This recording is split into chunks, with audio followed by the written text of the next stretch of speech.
वर एक कॅप टाकलेला आहे. दुर्दैवाने आज अनेक राज्य भारतातली आहेत की फिस्कल मॅनेजमेंट करतच नाही आणि महाराष्ट्रही त्या फिस्कल मॅनेजमेंटच्या FRDM ऍक्ट फॉलो करत नाही असा डेटा सांगतो. एका काल मागच्याच आठवड्यातल्या चॅनलवर मला वाटतं गिरीश कुबेर त्या चॅनलवर होते आणि त्यांनी सविस्तर महाराष्ट्राची जी परिस्थिती आहे ही अतिशय चिंताजनक आहे आणि तो फक्त महाराष्ट्रापुरता सीमित विषय नाही आहे.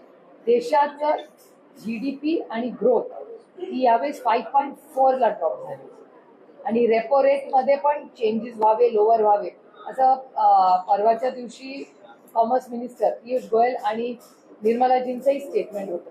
त्याच्यामुळे इकॉनॉमी, त्याच्यावर मी मागच्या आठवड्यात बँकिंगवर बोलले की भारताची growth, economical situation, fiscal deficit अनेक राज्यांमधलं हे सगळं खूप कॉम्प्लेक्स झालेलं आहे. प्लस आपलं नेबरहुड म्हणजे बांगलादेश, श्रीलंका आणि पाकिस्तान त्याच्यामध्ये असलेली अस्थिरता हा एक घडेल आणि ग्लोबल म्हणजे आता ट्रम्प ॲडमिनिस्ट्रेशननी जी टॅरिफचा उल्लेख केला, आता या टॅरिफचा इम्पॅक्ट खरंच ते करणार आहेत का नाही करणार. म्हणजे एकीकडे ग्लोबल स्लोडाऊन, दुसरा ट्रम्प ॲडमिनिस्ट्रेशन आल्यानंतर टॅरिफ, त्याच्यानंतर भारत सरकारमधलं ह्या क्वार्टरचं स्लम जे 7% वरून 5.4 आहे, त्याच्यातून होणारी महागाई, बेरोजगारी, त्याच्यानंतर आपलं फिस्कल डेफिसिट, या राज्याचा अनेक राज्यांचे ते फिस्कल डेफिसिट FRDM ऍक्ट आहेत, प्लस नेबरहुड इश्यूज, आपण सगळीकडे नेबरहुड इश्यूज आहे, प्लस अमेरिकेमध्ये जी केस चाललेली आपल्याबद्दल, निजरची केस जी तुम्ही सगळ्यांनी एक्सटेन्सिव्हली कव्हर केली,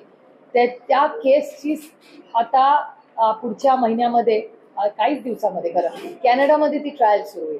त्यामुळे मल्टिपल गोष्टी ग्लोबली आणि इंटरनली आणि स्टेट, म्हणजे स्टेट लेवलला एक गोष्टी, देशाच्या लेवलला एक गोष्टी आणि इंटरनॅशनली इंडिया सुरू, या सगळ्या गोष्टी खूप कॉम्प्लिकेट आता दिसत आहेत आणि त्याच्यामुळे पार्लमेंटमध्ये या सगळ्यावर चर्चा व्हावी ही आमची सातत्याने निवडणुका जिंकावं म्हणून सगळं आर्थिक गणित बिघडलं.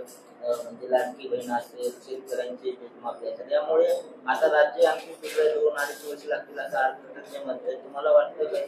नाही, data speaks louder than words, डेटाच सांगतोय ना ते. आणि आज कुठल्या तरी चॅनलचं मला हे आलंय की ते निकष बदलत आहे असं काहीतरी, काय काय निकष बदलत